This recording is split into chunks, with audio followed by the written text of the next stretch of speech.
स्वागत है फ्रेंड्स आप सभी का एम टेक्नो चैनल में। और DRDO chapter 10 DRTC general science topic से 100 एमसीक्यू का आज पार्ट 4 रिलीज कर रहा हूँ फ्रेंड्स, क्योंकि आपको डीआरडीओ के एग्जाम में इन्हीं के बीच के क्वेश्चन देखने को मिलेंगे। अगर आपके नज़रों में एक बार ये क्वेश्चन आ गए तो आपको डीआरडीओ का एग्जाम देने में आसानी रहेगी। तो शुरू करते हैं फ्रेंड्स आज की वीडियो। तो वीडियो शुरू करने से पहले फ्रेंड्स मेरी आप लोगों से रिक्वेस्ट है, अगर आप चैनल पर नए यूज़र हैं तो चैनल को सब्सक्राइब ज़रूर कर लीजिए, ताकि मेरी जो आने वाली नेक्स्ट वीडियो की अपडेट रहेगी वो आप तक जल्दी पहुंच जाए, ताकि आपको एग्ज़ाम देने में आसानी रहे। तो शुरू करते हैं फ्रेंड्स। आज का फर्स्ट क्वेश्चन है फ्रेंड्स, पूछा गया चमगादड़ रात्रि के अंधेरे में कैसे उड़ते हैं। चमगादड़ जो है रात्रि के अंधेरे में कैसे उड़ते हैं। तो जो प्रकाश्य ध्वनि के कारण जो है चमगादड़ रात्रि के अंधेरे में आसानी से उड़ जाते हैं। तो इसमें करेक्ट आंसर कौन सा हो जाएगा, प्रकाश्य ध्वनि के कारण से।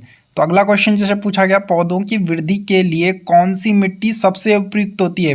कई बार ये क्वेश्चन भी एग्जाम में पूछा गया है, पौधों की वृद्धि के लिए कौन सी मिट्टी सबसे उपयुक्त होती है। तो जो दोमट मिट्टी होती है फ्रेंड्स, दोमट मिट्टी पौधों की वृद्धि के लिए सबसे बढ़िया उपयुक्त होती है, दोमट मिट्टी। तो इसमें करेक्ट आंसर दोमट मिट्टी रहेगा फ्रेंड्स। नेक्स्ट क्वेश्चन है फ्रेंड्स, पूछा गया सूर्य के अक्ष पर किस ओर घूमता है। सूर्य जो है अपने अक्ष पर किस ओर घूमता है। ये क्वेश्चन भी कई बार सूर्य से बहुत सारे क्वेश्चन, मैं सूर्य के पूरे क्वेश्चन क्लियर कर देता हूँ, किस किस टाइप के वो सूर्य से क्वेश्चन पूछता है। वो सारे क्वेश्चन मैं आज इसमें क्लियर करूँगा। जैसे कि पूछा गया है कि सूर्य अपने अक्ष पर किस ओर घूमता है। तो जो सूर्य है फ्रेंड्स वो अपने अक्ष पूरब से पश्चिम की ओर घूमता है। और अगला क्वेश्चन पूछा गया जैसे कि सूर्य के केंद्रीय भाग कौन सा है। तो सूरज का केंद्र का भाग पूछा गया है इसमें फ्रेंड्स। ये क्वेश्चन कई बार पूछा गया है, रिपीट होता है।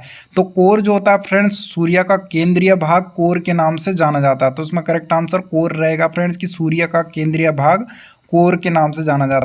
नेक्स्ट क्वेश्चन जैसे कि पूछा गया फ्रेंड्स, सूर्य के दीप्तिमान सतह को किस नाम से जाना जाता है। तो जो सूर्य का दीप्तिमान सतह होता है फ्रेंड्स उसको फोटोस्फीयर यानी कि प्रकाश मंडल के नाम से जाना जाता है। तो इसमें यह भी क्वेश्चन कई बार पूछ लेता हो कि सूर्य के दीप्तिमान सतह को क्या कहते हैं। तो प्रकाश मंडल यानी कि फोटोस्फीयर उसको कहते हैं।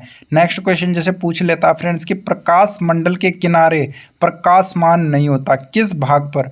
तो प्रकाश मंडल यानी कि फोटोस्फीयर का जो कौन सा भाग है जिस पर कि प्रकाशमान नहीं होता, तो उसको वर्णमंडल कहते हैं फ्रेंड्स। वर्णमंडल पे जो है सूर्य के प्रकाश मंडल का जो वर्णमंडल होता है उस पर प्रकाशमान नहीं होता। तो उसमें करेक्ट आंसर वर्णमंडल हो जाएगा फ्रेंड्स।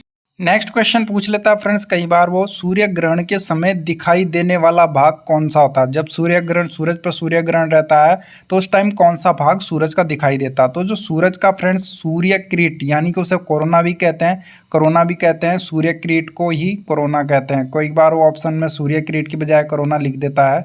तो कोरोना भी सूर्य किरीट का, सूर्य किरीट और कोरोना ये दोनों ही करेक्ट आंसर हैं। सूर्य ग्रहण के समय दिखाई देने वाला भाग कौन सा है, सूर्य किरीट। तो अगला क्वेश्चन जैसे कि पूछा गया, सूर्य किरीट एक्सरे को क्या कहते हैं। जो सूर्य किरीट होता है उस पर एक्सरे का जो भाग होता है उसको क्या कहते हैं। तो सूर्य का मुकुट जो होता है उसके नाम से एक्सरे जाना जाता है, यानी कि सूर्य किरीट एक्सरे को सूर्य मुकुट के नाम से भी जाना जाता है। नेक्स्ट क्वेश्चन है, हाइड्रोजन की परमाणु संख्या होती है। सारे रिपीट क्वेश्चन है, कई बार डीआरडीओ के एग्जाम में ये पूछे गए हैं। हाइड्रोजन के परमाणु संख्या कितनी होती है। तो जो हाइड्रोजन है फ्रेंड्स उसका परमाणु संख्या 1 होता है। और कार्बन की परमाणु संख्या पूछ लेता है वो, कार्बन की परमाणु संख्या 6 होती है। तो इसमें करेक्ट आंसर 6 हो जाएगा। और हाइड्रोजन की परमाणु संख्या 1 होती है और कार्बन की 6 होती है। तो इसमें करेक्ट आंसर 6 रहेगा फ्रेंड्स। नेक्स्ट क्वेश्चन है फ्रेंड्स, पूछा है कृत्रिम वर्षा करने के लिए किसका उपयोग किया जाता है। ये क्वेश्चन भी रिपीटेड क्वेश्चन है, कृत्रिम वर्षा करने के लिए किसका उपयोग किया जाता है। तो सिल्वर आयोडाइड का प्रयोग हम कृत्रिम वर्षा करने के लिए करते हैं। कृत्रिम वर्षा अगर करनी होगी तो सिल्वर आयोडाइड का यूज़ करेंगे तो कृत्रिम वर्षा होने लगेगी। तो इसमें करेक्ट आंसर सिल्वर आयोडाइड हो जाएगा। अगला क्वेश्चन है, पूछ लेता हो कभी कभी फोटोग्राफी में किसका उपयोग किया जाता है। तो फोटोग्राफी में जो कलर करने के लिए किसका उपयोग किया जाता है। तो उसके लिए हम ब्रोमाइड सिल्वर का यूज़ करते हैं, जिससे कि फोटोकॉपी हो जाती है। तो इसमें करेक्ट आंसर ब्रोमाइड सिल्वर हो जाएगा। नेक्स्ट क्वेश्चन है फ्रेंड्स, ये क्वेश्चन भी कई बार रिपीट हो चुका है फ्रेंड्स एग्जाम में, गन मेटल किस धातु का मिश्रण है। तो गन मेटल जो होता है फ्रेंड्स वो कॉपर, टीन और जिंक इन तीनों धातुओं को मिश्रण किया जाता है, जिससे कि गन मेटल तैयार हो जाता है, हमें प्राप्त हो जाता है। तो गन मेटल किस धातु का मिश्रण है, कॉपर, टीन और जिंक का। इन तीनों को मिश्रण करने के बाद हम गन मेटल हमें प्राप्त हो जाता है। तो इसमें करेक्ट आंसर कौन सा हो जाएगा friends, option A, copper, tin, zinc का मिश्रण गन मेटल है।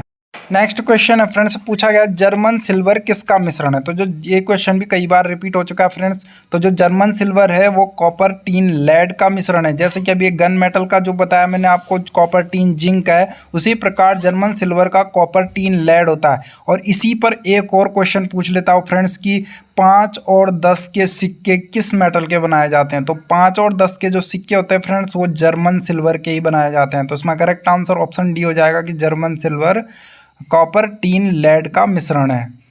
नेक्स्ट क्वेश्चन है फ्रेंड्स, पूछा गया दूध या दही को कौन सा अम्ल होता है। दूध और दही में कौन सा अम्ल होता है। दूध हो या दही हो उसमें लैक्टिक अम्ल पाया जाता है। तो उसमें करेक्ट आंसर जो हो जाएगा फ्रेंड्स वो लैक्टिक अम्ल रहेगा। दूध और दही में लैक्टिक अम्ल पाया जाता है। सिरका एवं अचार में एसिटिक अम्ल पाया जाता है। सिरका और अचार रहेगा उसमें एसिटिक अम्ल पाया जाता है।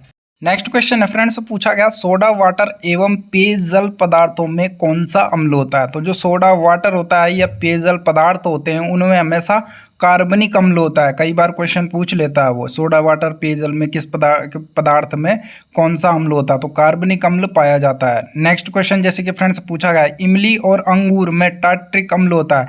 जो इमली होती है और अंगूर होते हैं हल्के से खट्टे होते हैं तो उनमें जो होता है टार्ट्रिक अम्ल होता है। कई बार क्वेश्चन इमली वाला भी पूछ लेता है कि इमली में कौन सा अम्ल पाया जाता है। तो टार्ट्रिक अम्ल पाया जाता है। नेक्स्ट क्वेश्चन है फ्रेंड्स, पूछा गया नींबू एवं नारंगी में कौन सा अम्ल होता है। तो जो नींबू और नारंगी होता है फ्रेंड्स उसमें साइट्रिक अम्ल होता है। नींबू और नारंगी में साइट्रिक होता है। इमली अंगूर में टार्ट्रिक अम्ल होता है। तो ध्यान रखना फ्रेंड्स इन क्वेश्चनों का, नींबू और नारंगी में साइट्रिक अम्ल पाया जाता है। नेक्स्ट क्वेश्चन है फ्रेंड्स, सोना एवं चांदी की शुद्धता के लिए किस अम्ल का यूज़ किया जाता है। तो सोना और चांदी की शुद्धता अगर चेक करनी है तो उसके लिए नाइट्रिक एसिड का यूज़ किया जाता है। नाइट्रिक एसिड में सोना को डाल दिया जाता है, घोल दिया जाता है तो सोना उसमें नाइट्रिक अम्ल में जो है घुल जाता है और बाकी अदर धातु नीचे बैठ जाती है। तो इसमें करेक्ट आंसर नाइट्रिक अम्ल हो जाएगा कि सोना एवं चांदी की शुद्धता के लिए हम नाइट्रिक अम्ल का प्रयोग करते हैं। तो थैंक यू फ्रेंड्स वीडियो को अंत तक देखने के लिए। अगर आपको क्वेश्चन अच्छे लगे हो तो लाइक शेयर सब्सक्राइब ज़रूर कर लेना ताकि जो मेरी नेक्स्ट आने वाली वीडियो रहेगी उसकी अपडेट आपको जल्दी से जल्दी मिल जाएगी। अगर आपने इससे पहले वाले पार्ट नहीं देखे तो नीचे डिस्क्रिप्शन बॉक्स में आपको लिंक मिल जाएगा, वहाँ से आप इससे पहले के पार्ट देख सकते हैं, पार्ट 1 पार्ट 2 पार्ट 3 और ये पार्ट 4 है। पार्ट 5 भी आने वाला है जिसमें कि जनरल साइंस के सारे क्वेश्चन लगभग कंप्लीट हो जाएंगे।